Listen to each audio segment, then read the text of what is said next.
Hello, world, and welcome to the In My Footsteps podcast.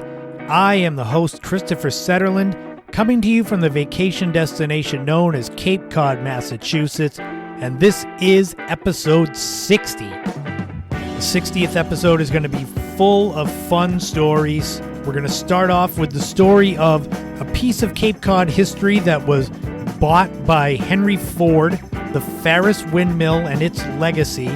We're going to take a road trip way out to Great Point and Great Point Lighthouse out on the island of Nantucket. So we're going back to Nantucket. We're going to go way, way back in the day as I talk about one of my favorite family traditions, my Nana's favorite game. We called it Pass It On. I'll tell you all about that. There's a brand new top 5 that are my top 5 childhood forgotten beverages. A lot of these will bring back memories for you. We got a brand new This Week in History and Time Capsule also coming up right now on episode 60 of the In My Footsteps podcast. Can you feel it? Spring is almost here. Daylight savings is coming up in a few days, or at least a few days from when this podcast goes up. Then we'll have an hour more of sunlight. It'll start getting dark at 7. Oh, soon it's spring, then summer. Man, I can't wait for all that good stuff. I want to start off, like I said last week, I would do it again this week.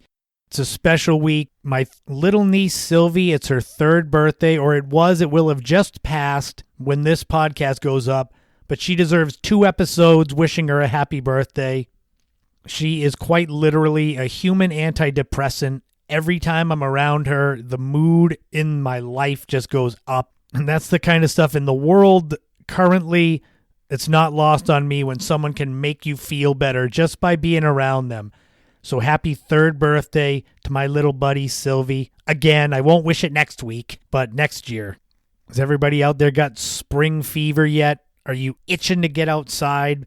You know, this is the time of year when we get 50s one day and then it's 25 with snow showers the next day, at least here in New England. But I can't wait for spring. The winter, it hasn't been too bad, but every year it's bad enough. I'm not quite ready to be one of those snowbirds that moves south or somewhere warmer for the winter, but that may happen at some point. I've been saying it on my live streams, which are Fridays at 8 p.m. on Instagram. They're called Without a Map. But I've been mentioning it over the past few weeks about the premiere dates for the Lady of the Dunes documentary that I am writing the book companion for. And I wanted to give a little bit of a heads up for those of you that are on Cape Cod. If you want to go, it's free screenings. Hopefully there'll be more than just the 2 I'm going to mention, but we'll cross that bridge when we come to it. Friday, April 1st at 1 p.m. at the Cape Cinema in Dennis, which is right by the Playhouse. And then the next day, Saturday, April 2nd, 7 p.m. at the Provincetown Theater. That's a little bit smaller, more intimate gathering, but those are the premiere dates so far. Check with the websites for both of those establishments just to kind of see what tickets are available. But they're free, like I said, but just I think there's a limited number. And coming up in episode 62, so in 2 weeks, the bonus episode, I'm going to be doing a special interview with the director of the film, Frank Durant. It's going to be awesome to get his insight on making the film, some of the roadblocks he faced, some of the great people in Provincetown and beyond that he got to talk with. And maybe I'll ask him what his original thoughts were when he first met me. I think he thought I was a serial killer. But before that, we've got episode 60 starting off right now. It starts with this interesting story. I mentioned at the top, the Ferris windmill, one of the oldest relics of Cape Cod history, and it doesn't even reside on Cape Cod. How did it get where it is? Well, it's coming up right now on episode 60 of the In My Footsteps podcast. Windmills have been an important and beautiful part of the charm and history of Cape Cod since it was first settled by Europeans 4 centuries ago. Though today they are rarely used for their original purposes, which included grinding corn, these legendary wooden structures still remain a link to the Cape's past. Some of the most beloved windmills on the Cape, such as the Jonathan Young windmill in Orleans, the Godfrey windmill in Chatham, and the Eastham Windmill are popular photograph sites and picnic areas. However, despite the history and importance of these pieces of architecture, did you know that there is an even older Cape Cod mill? It is purported to be nearly a half-century older than the Eastham Windmill. However, it is likely that only a rare few who have lived on or visited the Cape have ever seen it. The reason? It no longer resides on the peninsula. Yep, Cape Cod's oldest windmill does not stand on Cape Cod. This is the story of the Ferris windmill and how it ended up in Michigan. So the origins of the Ferris windmill go back nearly 400 years to the infancy of not only Cape Cod, but the country as a whole. In 1620, the Pilgrims landed at Provincetown and then went on to Plymouth. 7 years later, the Nantucket trading post became the first such outpost on Cape Cod in the present-day town of Bourne. 6 years after that, in 1633, the story of the Ferris mill is purported to have begun. The Dutch-style windmill, built of wood, was first erected near the town line of Sandwich and Barnstable on the north side of Cape Cod, making it one of the oldest windmills in the entire country. Back then, windmills were quite commonplace, especially during the initial few hundred years of America's existence. They allowed settlers to take advantage of wind power, thus not needing to live closer to the water to thrive. The first move of the Ferris windmill occurred in 1750, and that's when it was bought by a man named Lot Kroll and moved to the lower village of Bass River. Naturally, moving such a structure, especially back in the 18th century, required numerous men and teams of oxen, as the two millstones used to grind the corn, wheat, and more weighed 3.5 tons. With mill makers being in short supply, it was more common for a mill to be moved rather than a new one being built. The Ferris windmill was set near the water on the western bank of Bass River, north of present-day Route 28. The time in the lower village was relatively short, as the windmill was purchased in 1782 by Captain Samuel Ferris and moved to his Ferris Field in South Yarmouth. It was after this purchase and move that the mill would become known as the Ferris windmill, naturally. The 3-story tower with sails measuring 54 feet across remained in the Ferris family for 3 generations. In 1894, the mill would be sold and moved for a third time. This time it was purchased by F.A. Abel and moved to the present-day intersection of Route 28 and Berry Avenue in West Yarmouth. This is directly across from where the Yarmouth Chamber of Commerce currently stands, for a reference. Abel placed the mill close to his estate. Today there's actually an Abel's Road within sight of that location. After Abel's death, the windmill was sold to Dr. Edward Gleason of Hyannis in Boston. He saw that the mill was restored and then opened to the public. This effort brought major attention to the Ferris windmill. Gleason was approached in 1935 by a group of Ford automobile dealers who wished to buy the mill and have it moved to Dearborn, Michigan as a gift for their founder, Henry Ford.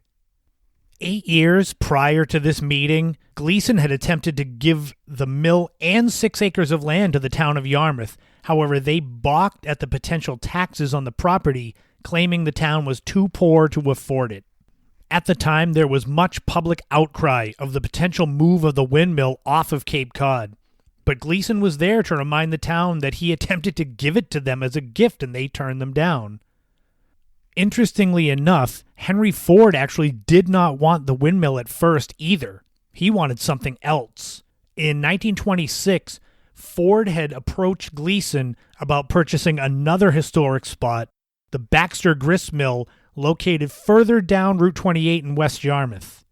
Gleason turned down Ford's offer back then, but he would, however, convince Ford to take the Ferris windmill, stating that rebuilding it into a museum setting would preserve it better than leaving it to the harsh Cape Cod elements. Despite more public outcry in the town of Yarmouth and on Cape Cod, Gleason said it was too little too late for the locals to care now, and the mill was sold in November 1935. This was the mill's 4th move overall and the most arduous. The Ferris windmill was dismantled and shipped more than 800 miles to Dearborn, Michigan to become part of Greenfield Village, which is Henry Ford's museum. In the summer of 1936, the windmill was reassembled and placed atop a 10-foot stone foundation so to avoid anyone being struck by the mill's huge sails. That November, ceremonies were held to officially present the Ferris windmill to Henry Ford, and the ceremony was attended by several Ford dealers from Cape Cod. Greenfield Village is visited annually by more than 1.7 million people. In the more than 80 years since the fourth and likely final move of the Ferris windmill, it's been viewed by tens of millions of people from all over the world. And in a bit of irony, the Ferris windmill may rival any spot as the most viewed piece of Cape Cod history anywhere, despite the fact that it's not even on Cape Cod. It's in central Michigan. From its humble beginnings at the dawn of the settling of Cape Cod by Europeans to its remaining relevance as an important historical artifact nearly 4 centuries later, the Ferris windmill is a little piece of Cape Cod now nestled in central Michigan. It's a fascinating and true story, and if you're curious about the Ferris windmill and what it looks like and what Yarmouth looked like 100 years ago, go to digitalcommonwealth.org and look up Ferris windmill. They've got a lot of pictures of it in there. And if you want to see the Ferris windmill today, go to thehenryford.org, which is the website of the museum. And if you type in Ferris windmill in the search, you can find all these photos and stories about it and about the move. And then when you look at it, you can remember that it used to be in Yarmouth, right near where the 99 restaurant is now. At those 4 corners of Berry Avenue on Route 28, there's development on 3 sides. And on the other side, there's a patch of overgrown, trees and such. That's where the windmill stood. But that's the story of the Ferris windmill, how it ended up going from Cape Cod to Dearborn, Michigan as a gift to Henry Ford.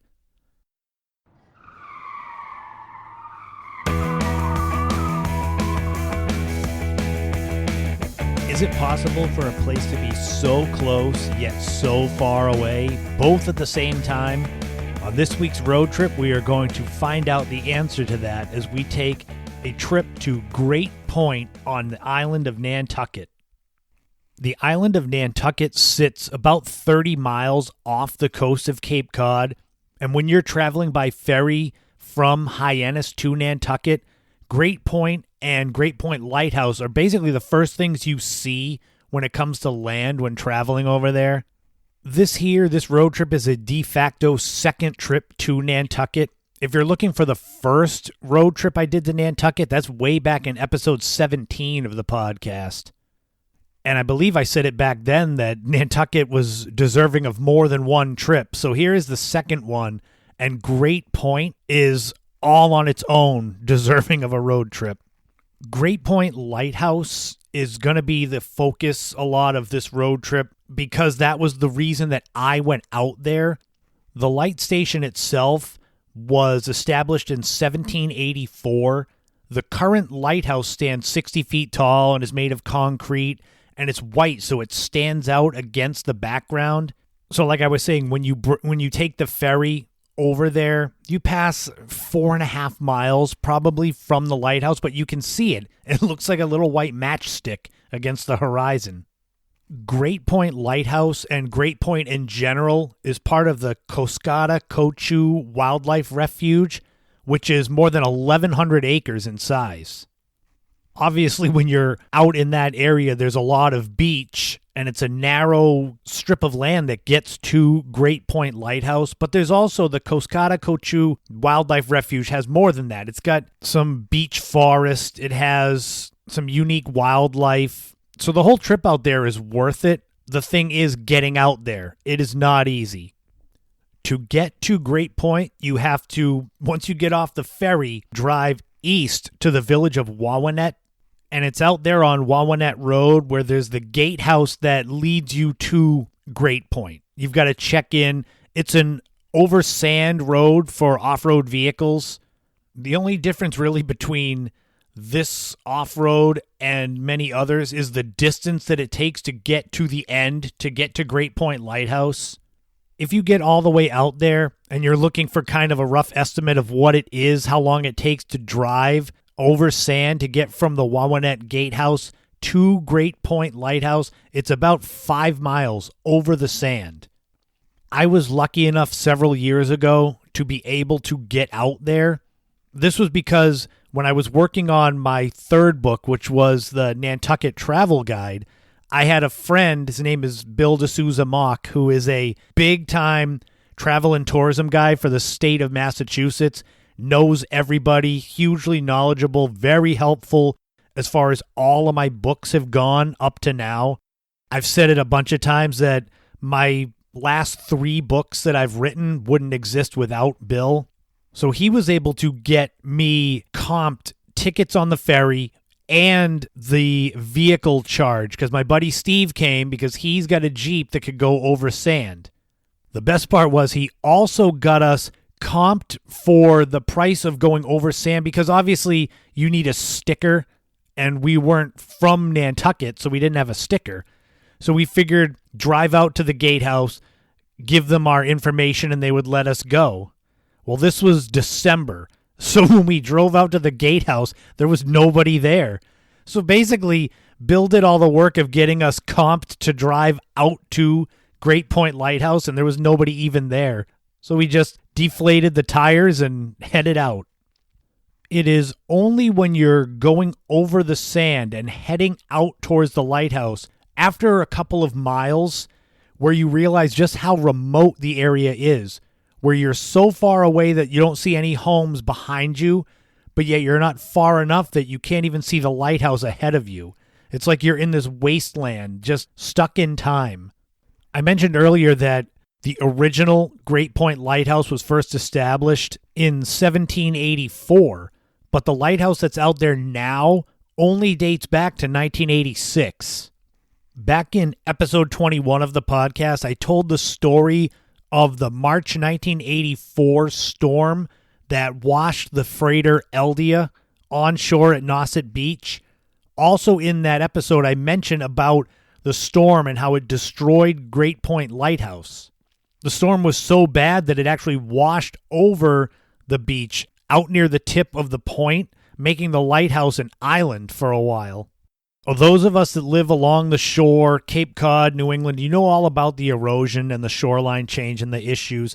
It's the same out on Great Point. If you're driving out there, if you look at a map and look near where the lighthouse is, the beach is very narrow. It's less than 300 feet across. So it's not that hard to imagine a big storm washing over and breaking through the beach.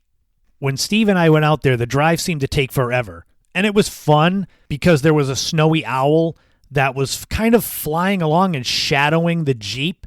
And because Steve was driving, the owl would land, we would stop the Jeep, I would jump out with my camera and just snap a few photos. And by the time Steve was able to get his camera, the owl would take off again. So it became kind of a cat and mouse game where I got all these pictures of it. I know Steve got a few, but it was pretty funny because he would jump out with his camera and the owl would just take off like after I got the photos. The lighthouse appears on the horizon just as you're approaching it. When you get next to it, it seems bigger than it actually is. 60 feet tall is pretty tall. I've seen taller lighthouses though. But you feel like you're in a different world, like in the middle of nowhere, literally. That's why I said at the beginning of this segment, is it possible for something to be so close yet so far away all at once? That's why I mentioned the ferry being able to see the lighthouse, but then the actual journey to get to it is way more than you would expect. I remember it was a gray, cold day, and we're out there, and it's just, you can't see anything. You can't see ferries passing by. The only thing that we had out there with us, with the lighthouse, was a whole bunch of seals. And we did not want to get too close because there was about 50 of them. So if they got mad and started charging us, I'm sure we could outrun them, though.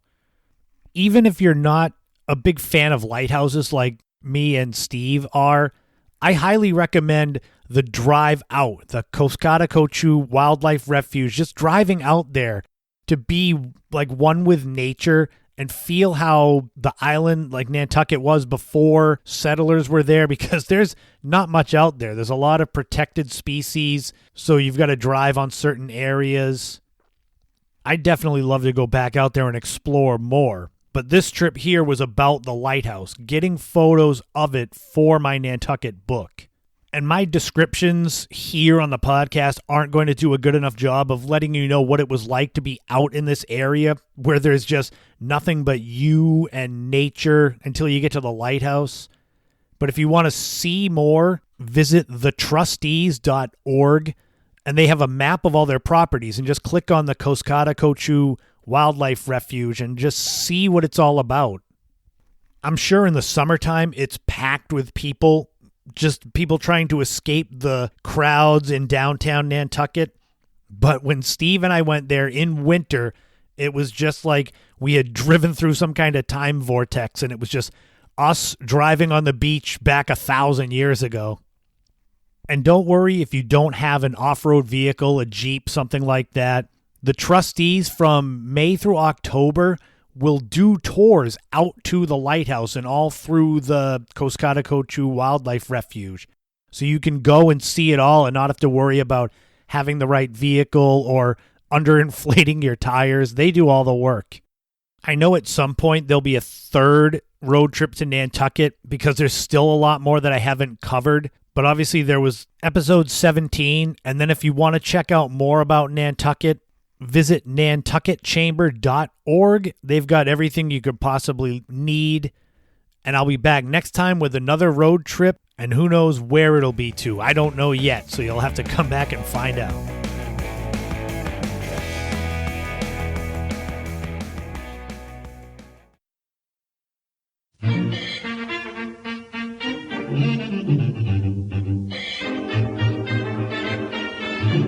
This week in history, we're going back 63 years, March 9th, 1959, and the introduction of one of the most beloved and most famous toys ever. This week in history, the Barbie doll was introduced. It's hard to imagine the generations growing up in the 60s all the way up to now. It's hard to imagine a time when the Barbie doll didn't exist. I think Barbie is to little girls what G.I. Joe is to little boys. Kind of the same deal.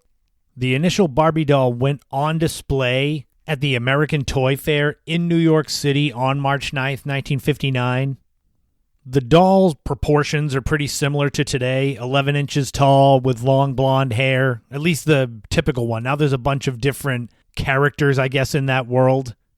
The doll was initially based on a German comic strip character named Lily, who was actually a doll as well. And the Lily doll was initially marketed as kind of an adult gag gift for men, but it became popular with children. And that's what Barbie is based on. Barbie was put out by Mattel, and there's the commercials that became famous that all the way up through my childhood. I don't know if they still have them now. But it was through Mattel's sponsorship of the Mickey Mouse Club, the original one in the 50s, that kind of allowed it to then promote Barbie on Mickey Mouse, and then the rest is kind of history. It just blew up. The first Barbies in stores cost $3, or about $29 when adjusted for inflation. If you happen to be one of those people that are collectors, and you had a mint condition 1959 Barbie in the box, you could get $8,000 to $10,000 easy for it now. The Barbie doll itself was the brainchild. I said it was based on the Lily doll, but it was the brainchild of a woman named Ruth Handler. She and her husband co-founded Mattel, and it was kind of a way to give her own daughter something to play with because she had ignored the typical baby dolls to play with and wanted to play with dolls that were more adult, at least in features.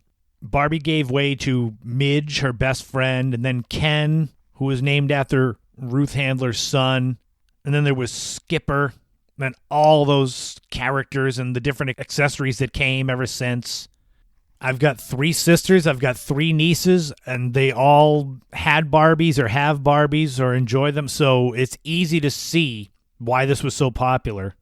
It is estimated that since its debut, 63 years ago, this week in history, Barbie has sold more than $1 billion. So that'll tell you. And it all started, like I said, 63 years ago this week. And we've got a brand new time capsule coming up now that's going to coincide with the day that Barbie first came into realization. March 9th, 1959, we're sticking there. The number one song was Venus by Frankie Avalon. It was originally written by a man named Ed Marshall and has been covered by a lot of different people, including Pat Boone, Johnny Mathis, and Barry Manilow. But Frankie Avalon's was the most successful recording, spending 5 weeks at number one. The song was such a big hit for Avalon that when his popularity was waning in the mid-70s, he re-recorded Venus as a disco song in 1976, and that was a modest hit. It got into the top 50 on the charts, but think about that, he re-recorded it to try to get his fame back, which kind of worked. The number one movie was Sleeping Beauty. This is the classic animated Walt Disney fairy tale based on the 1697 fairy tale Sleeping Beauty written by Charles Perrault. It's the story of the beautiful Princess Aurora who is cursed by the jealous witch Maleficent on her 16th birthday with the poison apple. Everyone knows this story. Even if you don't, you do. And Sleeping Beauty can only be awakened by a kiss from her true love. And it did really well in the box office. It made more than $51 million on a budget of $6 million, and it has a 90% fresh rating on Rotten Tomatoes. The number one TV show was Wagon Train. This was a classic American Western TV series. It ran for 8 seasons from 1957 to 1965 across 2 networks, NBC and ABC.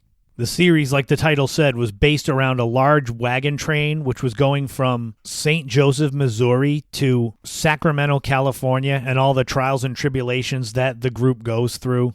The show had a total of 284 episodes and was a top 5 rated show for 4 of its 8 seasons. And if you were a parent back on March 9th, 1959, and you had just bought your child a brand new Barbie doll for $3 back then, and maybe you needed to clean the mess up after they opened it if it was a birthday gift and there was just a mess everywhere, well, you were in luck because you could get yourself a brand new RCA Whirlpool vacuum cleaner for the low, low price of $69.95 or $675 when adjusted to today's money. There's a great vintage ad for this on Etsy if you look up 1959 RCA Whirlpool vacuum, and you can see it looks like what you're thinking as far as a 1950s piece of equipment looks like. It was said that dirt can't hide from it. It was an upright and a canister and had the special powerful brush to clean it. So that would help you clean your house back in 1959, and that's going to wrap up another time capsule and another This Week in History. But now, if you're thirsty, we're going to have a new top 5, and I'm going to give you some memories of my favorite childhood forgotten beverages, so this will be fun coming up right now.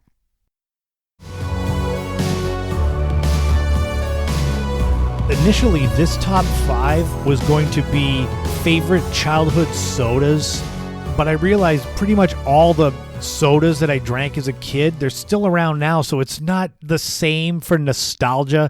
A lot of nostalgia has to be things that aren't around anymore so you can reminisce. So if I had a list that was all Mountain Dew and Coke and Pepsi, I'd be like, yeah, I can go to the store and find that now. This is a waste. So it started to devolve into childhood forgotten beverages. And this is going to be a good one because there's some in here that may bring you flashbacks if you're a child of the 80s or 90s. As I say with all of these top 5 lists, the lists are in no particular order, as the lists themselves are talking points enough. And all the top 5s always have honorable mentions to kind of get your gears going for what's coming.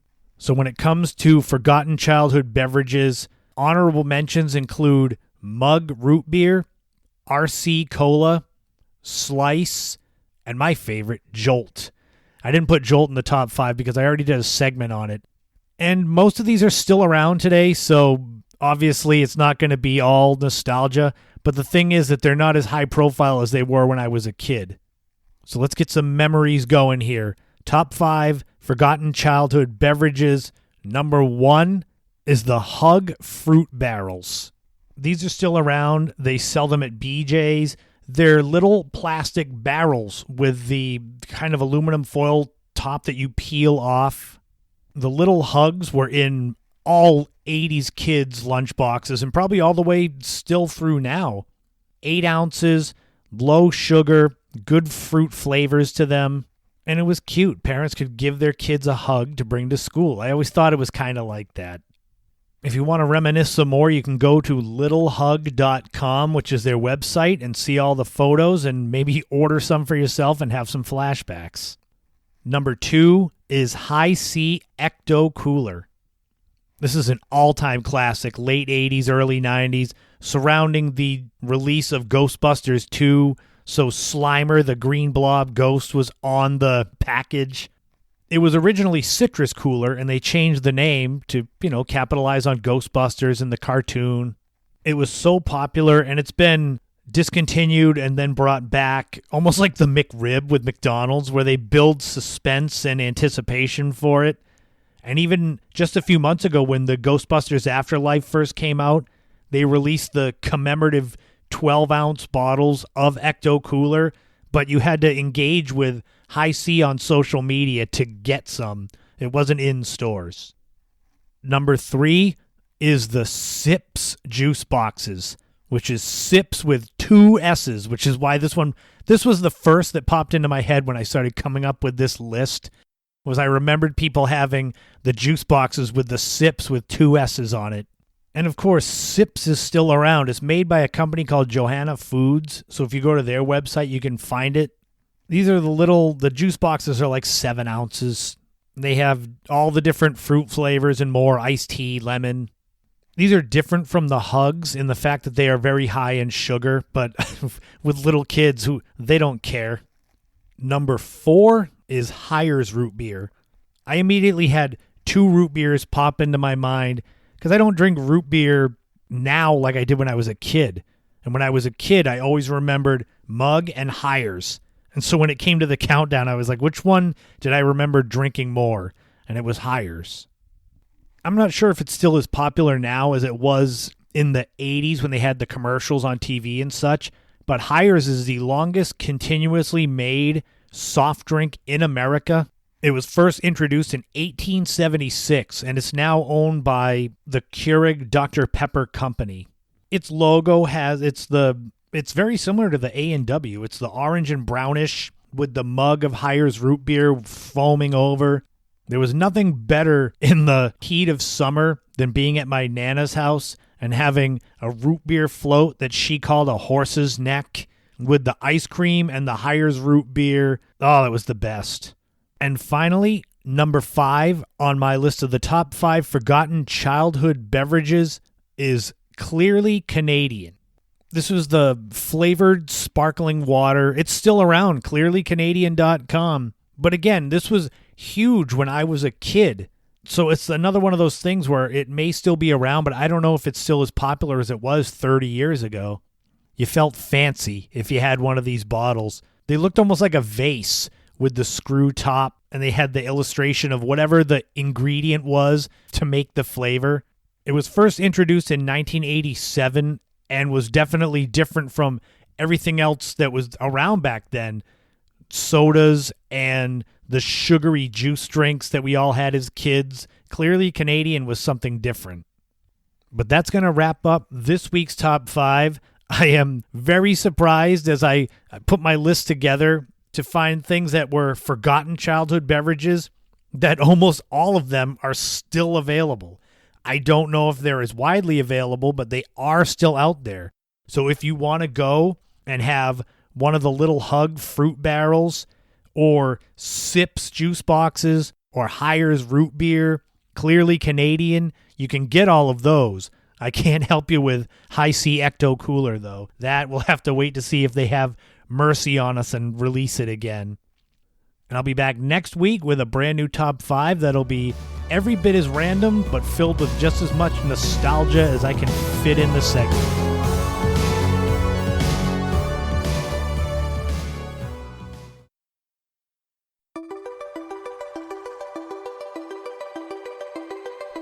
This is something that I've wanted to talk about on the podcast basically since the inception. When I was coming up with topics to eventually do as segments on the podcast way back in September of 2020, this was one that I wanted to talk about. Mostly because it's a very fond memory of me from my childhood, and it's going to be a lot of fun to share this because I think a lot of you can relate to unique family traditions, I guess we'll say. And I'm hoping that me telling you this story will bring some back to your memory. When I was a kid growing up, I was lucky enough that I would visit my grandparents a lot. I went to my Nana's house typically a few days a week. Sunday was the main day, though. Sundays at Nana's were always a thing, even when I got into my 20s and 30s. In the summertime, we had fun stuff that we would do, take a walk around the neighborhood, go to the local cranberry bog and walk around, play wiffle ball in the backyard until the neighbors behind my Nana put a fence up because we were always in their yard. But when it comes to the traditions of the family, things that were different and fun that we did, there was one that topped them all. And it's so simple. And at the time it was so simple, but now looking back, it means so much because of the fun that we had. I've been thinking of a way to try to describe this game and the name of it and what it was. And maybe I'm just going to dive in and let you make up your mind on what it should be described as. Because it's not really Pictionary, it's not charades. We just called it Pass It On. We didn't play it all the time, but it became this regular thing. I remember sitting at my Nana's dining room table. We would all pull up chairs and sit in a circle around the table. Typically, it was my Nana, me, my sister Kate, my father, my Uncle Bob, my Aunt Susan, my cousin Ryan, and my Aunt Jean. That was typically the crew, give or take a few. I mean, that's a lot of people right there. And you were armed with a piece of paper and a pencil, and that was how we started. The name of the game being Pass It On came from the fact that you would start by drawing a piece of something, whatever it was. We'll say for this, like a dog. So you would have to draw a part of it, and whoever was the lead would say, draw a head. So you draw a head, and then you would pass it, I think, typically to your left. And then the next part will be drawn. So it was almost like a bonding experience because all of our pictures would have a little bit of everybody in them, which looking back, that's a really great way to have the family come together. Especially because if the photos looked terrible, which they typically did, you didn't know who to blame because everybody was a part of every picture.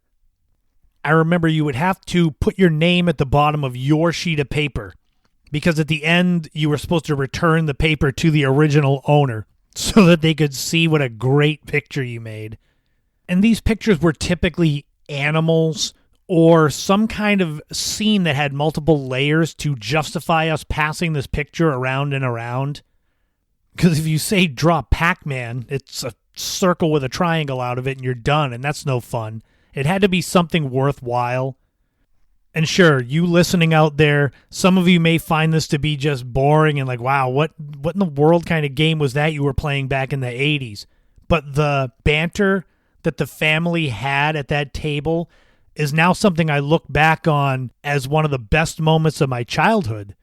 And the thing is, I kind of appreciated it then, but when I was putting this segment together for the podcast, it made me appreciate it more because everybody, my uncles and aunt would just talk trash about everybody's pictures, about how bad they looked. My grandmother, my Nana, she would laugh so hard she'd be crying. Like every time. I can hear her laugh right now as she would try to describe what a picture looked like, just in tears and out of breath because of how bad they were.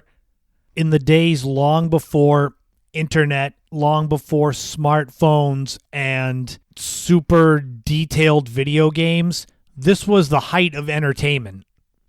Yeah, we had TV, we had Nintendo, the original Nintendo, but a lot of the stuff we did was way more simple. And Pass It On was a tradition for several years. And the neat thing was everyone wanted to play. if somebody would come up with an idea for something to draw and some sheets of paper and said, hey, come on, everyone, let's get around the table and play a round of Pass It On, everybody was in. There was nobody that said, I'd rather watch TV. Nope, this was more entertaining. Dogs and horses and houses with people outside. And these were some of the ideas that would get drawn and then ripped apart by everyone just laughing at how terrible they were. But the great thing was it was somewhat innocent fun because the drawings were all part of everyone. So it wasn't like I could look at my cousin's picture and say, wow, you suck, because everyone had a piece to do with it. So if you're saying one drawing sucks, you say everyone sucks, and then it's funny. And all of the insults and taunts over the pictures, it was all delivered with this biting, sarcastic sense of humor that my father's side of the family always has had. My Nana would call it being sharp with her accent. It's funny how my Nana had the really deep Cape Cod accent, similar to the Boston accent, where everything was A-H, ka, yad, but I don't have that. It's weird how that kind of got diluted, but that's a side note. I have no idea if anybody out there can even relate to this kind of wacky shenanigans game. I mean, telling you that we went for walks around the block or played wiffle ball, that's stuff that everybody did, and that's common. Maybe it's still common. Hopefully you growing up had some kind of out of left field tradition that you and your family had that maybe most others won't understand, but to you it's like the greatest thing ever.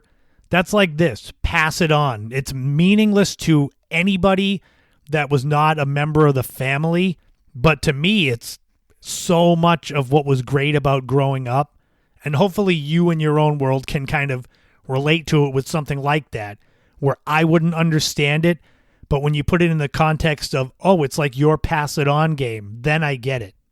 I definitely miss those days. We didn't save any of the pictures, so we would spend all that time just hanging out, talking trash to each other, and drawing these pictures, and they would all end up just getting thrown away.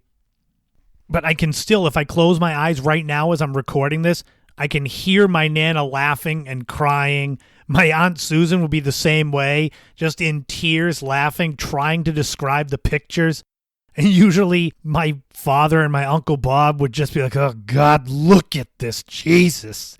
I could hear them. They'd always be like, wow, that's cute, jeez. Even when talking to us kids when we were 9, 10, 11 years old, there was no mercy. I know that as I've gotten older, and once my sister Kate had her kids, we had thought about having all of us do some kind of game like that for Christmas, where it would be all of us 5 siblings and at least our kids that could play. It's not hard. You literally think of something to draw and then you go piece by piece and pass it around until it looks like just a disaster. But those days sitting at that dining room table at my Nana's, just drawing pictures with my family is like such a great memory. And it is forever ago. I mean, we're looking at probably 30 years ago that we last did it. But it goes to show you how positive memories, positive experiences when you're growing up can stick with you just as much as the negative ones.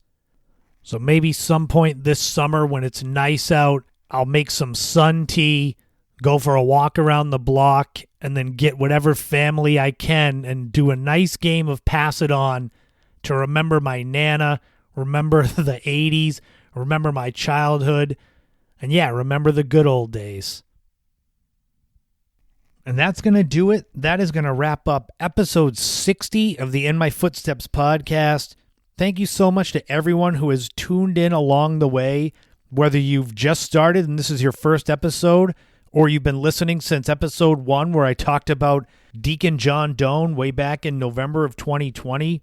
I can't do this without having people actually enjoy it and interact with me.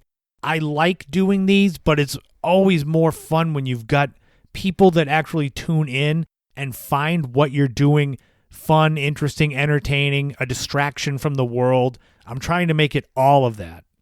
and we'll just keep the train rolling. I've got no plans on stopping the podcast, so if you like it, keep tuning in. And tune in Fridays at 8 p.m. on Instagram for my live streams. They're called Without a Map. It's sort of like an unofficial podcast. I talk about the most recent episode. It's interactive, and I always have fun stories from the week to share that show that my life is like an episode of Seinfeld. Find me all over social media. Twitter, YouTube. You can check out my blog, which is the In My Footsteps podcast blog. It's got a lot of New England and Cape Cod history, some lifestyle topics. It kind of goes hand in hand with the podcast and vice versa, except I've been doing the blog since 2009. Visit whereyourwishes.com and enter your email to get on the list so you are alerted when they reopen the store. They're in kind of this holding pattern where things are getting restocked and kind of things that are out of control of Katie Marks, the owner. So just stick with them. They will be back. Go there, enter your email, follow them on social media, and get ready for the big relaunch. If you want to make some great home cooking for your family and friends, go on Amazon or Barnes & Noble and pick up a copy of Kiki's Cape Cod Kitchen, her cookbook that keeps selling out on Amazon, so it's really popular, so go and get one before it's out of stock again. And Crystal Joy Smith, the woman behind Kiki, has several more books coming out. They're all in the planning stages, so this is only the beginning for her journey. Hang in there. We are almost done with winter. We are coming to spring. Winter is so bad for mental health when you've got short days, cold days, snowy days, and you're stuck inside, and there's just war and pandemic still going and just everyone fighting about something. But at least spring and the warm weather allows you to get outside and get some vitamin D and get your mental health under control, because that's most important, is to focus on your mental health, lean into things that make you happy. This podcast makes me happy, so making it, researching it, this is part of my release. And feeling better can be being outside in the sun. It can be exercise. It can be proper nutrition. It could be just realigning yourself, mind, body, and spine. That's not a subtle hint there. To come in, visit me at Mind, Body, Spine Chiropractic. We are in the process of putting together our sister company / gym called Cape Kettlebell. We're going to have classes, semi-private training. Myself, Coach KO, Kaylin Orr, you've heard her on the podcast before. We're helping put it together with Dr. Michael Singleton. If you need anything for spinal care, nutrition, wellness, we do it all there. Route 6A in Brewster. Visit us all over social media. And coming up next week is going to be episode 61 of the podcast, and it's going to be a good one. I'm going to tell the story of the connection between President Grover Cleveland and Cape Cod. We're going to go into Restaurant Storytime Part 4, Murder on the Prep Room Floor. This story is too wild to not tell, and it's all true. We're going to go way, way back in the day and talk about what it was like being a kid reading Mad Magazine. And there'll be a brand new top 5 where I'm going to go back and talk about my favorite childhood cereals. I'm sure there's lots of sugar involved in that list. There'll be a brand new This Week in History and Time capsule as well, coming up next week on episode 61 of the In My Footsteps podcast. And remember, in this life, don't walk in anyone else's footsteps. Create your own path and leave the biggest footprint you can in this world, because you never know what tomorrow brings. Thank you all again for spending a little time with me this week. I'll be back on Friday with the live stream, next week with a new podcast. But until then, have a great week, a great weekend. Whatever you do, make it the best you can. Thanks again, and I will talk to you all again soon.